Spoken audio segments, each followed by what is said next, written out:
भगवान की बोलिए, शंकर भगवान की बोलिए, बाबा भूतनाथ की जय हो। मंचासीन हमारे मुख्य अतिथि तथा सम्मानित अतिथिगणों को हमारे ओर से प्रणाम है।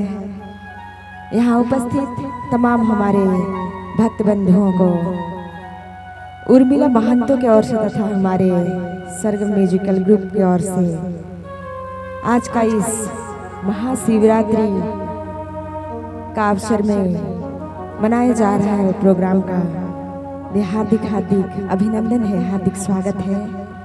एक बहुत ही प्यारा प्रभु भोलेनाथ जी का भजन के साथ आप सबों के समक्ष अपने पूरे टीम के साथ मंच पर बुलाना चाहूंगी खुशी जी और वर्षा जी को मेरे साथ देने के लिए। तो आइए फिर से जयकारा लगाते हैं और कहते हैं, बोलिए शंकर भगवान की, बोलिए माता पार्वती की जय हो, जय हो। हन हन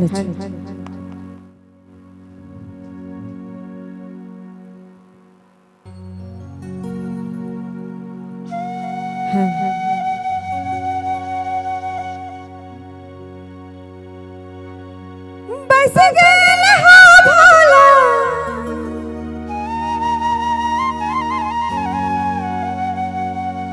जय भोलेनाथ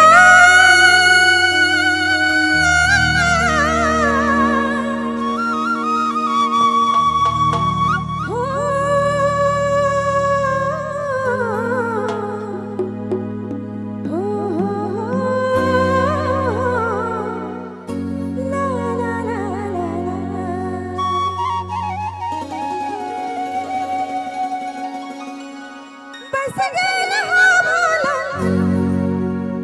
बस गेल हो भोला, बस गेल हो,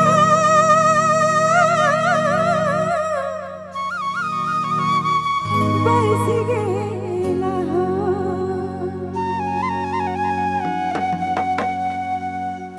बस गेल हो, दिले बस गेल हो। त्रिभंगनाथ दिले बस गेल हो, बस गेल हो, भोला बस गेल हो, दिले बस गेल हो। त्रिभंगनाथ दिले बस गेल हो।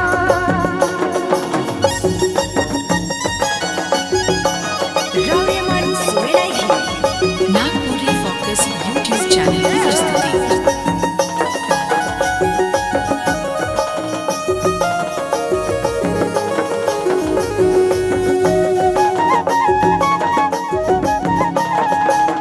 बोलिए भोलेनाथ महाराज की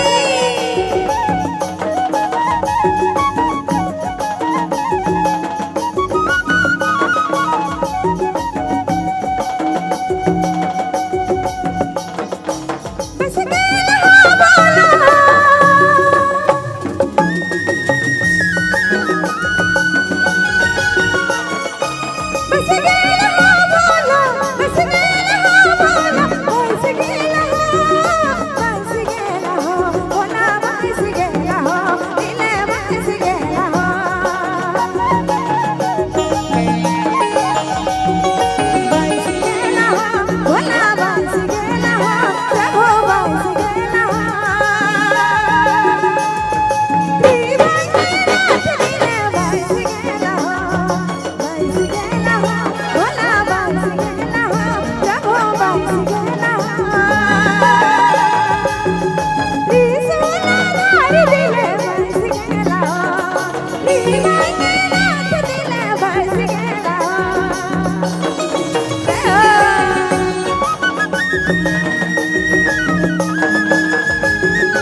है